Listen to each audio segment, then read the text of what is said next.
Magandang araw mga boss. Meron po tayong mga Pangasinan blades na available.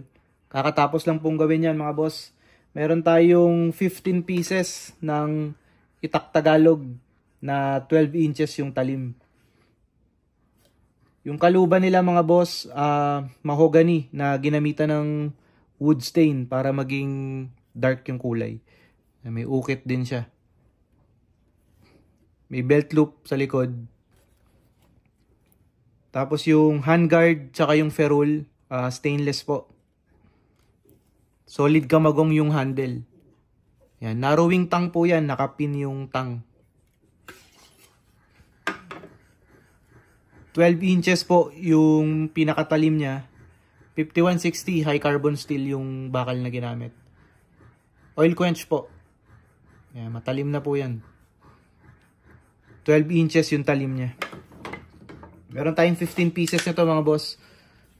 Yan, pwede na natin ipadala yan. Same materials lang lahat, ang pinagkakaiba lang nila yung mga pattern, yung wood pattern. Yan, syempre magkakaiba ng pattern yung kahoy, yung kamagong. Meron din tayong 15 pieces ng ginunting. Yan yung scabbard niya. May belt loop. Stainless yung handguard tsaka ferrule. Ito yung handle, kamagong yung handle. Nakapin din siya. Meron tayong 15 pieces nito. Yan. Ito yung kapal niya. Ganda yung balanse niya. 18 inches yung talim niya. Yan, 5160 high carbon steel, oil quench din yung talim.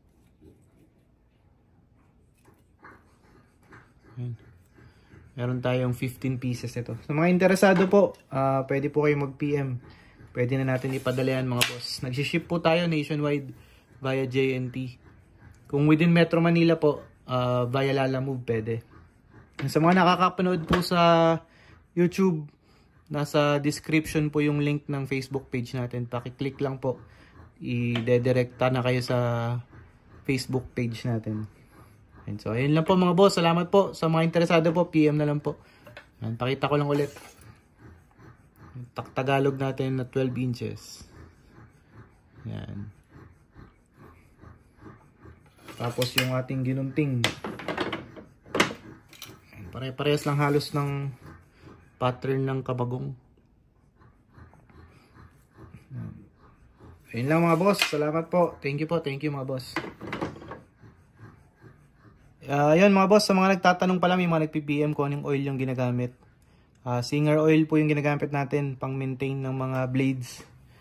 Yung mga blades po na ginagamit natin sa panghiwa ng mga pagkain, ang ginagamit natin dun na oil yung virgin coconut oil po. Yan, so tsaka pala yung ano natin mga boss, mode of payment natin, payment first via GCash or bank transfer po. So ayun lang po. Salamat mga boss. Thank you po.